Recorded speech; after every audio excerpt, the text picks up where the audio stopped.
ನಮಸ್ಕಾರ ಎಲ್ರಿಗೂ.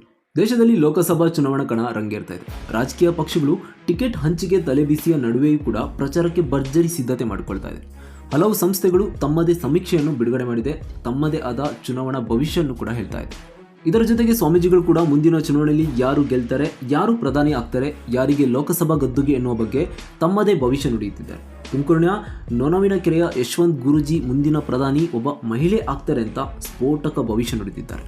ತಾವು ಹೇಳಿರುವ ಹಲವು ಭವಿಷ್ಯಗಳು ನಿಜವಾಗಿರುವ ಬೆನ್ನಲ್ಲೇ ತಿಪಟೂರು ತಾಲೂಕಿನ ಖ್ಯಾತ ನೊಣವಿನಕೆರೆಯ ಕಾಲಜ್ಞಾನಿ ಡಾಕ್ಟರ್ ಯಶವಂತ್ ಗುರೂಜಿ ಸ್ಫೋಟಕ ಭವಿಷ್ಯ ನುಡಿದಿದ್ದಾರೆ. ಈಗಾಗಲೇ 2 ಬಾರಿ ಪ್ರಧಾನಿ ಆಗಿರುವ ನರೇಂದ್ರ ಮೋದಿ 3ನೇ ಬಾರಿ ಪ್ರಧಾನಮಂತ್ರಿ ಹುದ್ದೆಗೆ ಏರಲ್ಲ ಅಂತ ಹೇಳ್ತಾ ಇದ್ದಾರೆ. ಜೊತೆಗೆ ಈ ದೇಶಕ್ಕೆ ಮಹಿಳಾ ಪ್ರಧಾನಿ ಸಿಗಲಿದ್ದಾರೆ ಎಂದು ಭವಿಷ್ಯ ಹೇಳಿದ್ದಾರೆ.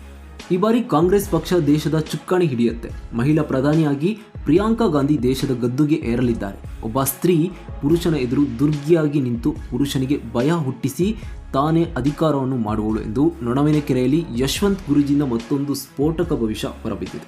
ತಾವು ಗೆದ್ದ ನಂತರ ತಾಯಿ ಮಮತೆಯಿಂದ ತನ್ನ ಅಧಿಕಾರವನ್ನು ಪರರಿಗೆ ಬಿಟ್ಟು ಕೊಡುವವಳು ಎಂದು ಕಾಲಜ್ಞಾನದಲ್ಲಿ ಉಲ್ಲೇಖವಿದೆ. ಅಂದರೆ ಪ್ರಿಯಾಂಕಾ ಗಾಂಧಿ ಅವರು ಗೆಲುವು ದಾಖಲಿಸಿದರೂ ಕೂಡ ತಮ್ಮ ಅಧಿಕಾರವನ್ನು ಮತ್ತೊಬ್ಬರಿಗೆ ಬಿಟ್ಟು ಕೊಡಲಿದ್ದಾರೆ ಎಂದು ಸ್ವಾಮೀಜಿ ಶಿವರಾತ್ರಿಯ ಕಾಲಜ್ಞಾನ ಭವಿಷ್ಯ ನುಡಿದಿದ್ದಾರೆ.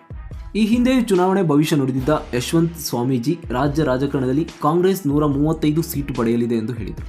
ತೆಲಂಗಾಣದಲ್ಲಿ ಕಾಂಗ್ರೆಸ್ ಅಧಿಕಾರಕ್ಕೆ ಬರೋ ಬಗ್ಗೆ ಭವಿಷ್ಯ ನುಡಿದಿದ್ದರು. ಹೀಗಾಗಿ ಇವರ ಚುನಾವಣಾ ಭವಿಷ್ಯದ ಮೇಲೆ ತುಂಬ ನಿರೀಕ್ಷೆ ಇಟ್ಟುಕೊಳ್ಳಲಾಗಿದೆ. ಇದು ರಾಜಕೀಯ ಪಕ್ಷಗಳಲ್ಲಿ ಆತಂಕ ಮತ್ತು ಸಂಭ್ರಮ ಎರಡನ್ನೂ ಹುಟ್ಟುಹಾಕಿದೆ. ನಿನ್ನೆ ನಡೆದ ಶಿವರಾತ್ರಿಗೂ ಮುನ್ನ ಲೋಕಸಭಾ ಚುನಾವಣೆ ನಡೆದಿದ್ದರೆ ನರೇಂದ್ರ ಮೋದಿ ಅವರಿಗೆ ಮತ್ತೆ ಪ್ರಧಾನಿಯಾಗುವ ಯೋಗವಿತ್ತು. ಆದರೆ ಈಗ ನರೇಂದ್ರ ಮೋದಿ ಅವರಿಗೆ ಆ ಯೋಗ ಇಲ್ಲ. ಅವರಿಗೆ ಆರೋಗ್ಯ ಸಮಸ್ಯೆ ಕಾಡಬಹುದು. ಹೀಗಾಗಿ ಅವರು ಅಧಿಕಾರದ ಕಡೆ ಗಮನ ಕೊಡದೆ ಆರೋಗ್ಯದ ಬಗ್ಗೆ ಗಮನ ಕೊಡುವುದು ಒಳ್ಳೆಯದು ಎಂದು ಯಶವಂತ್ ಸ್ವಾಮೀಜಿ ತಿಳಿಸಿದ್ದಾರೆ.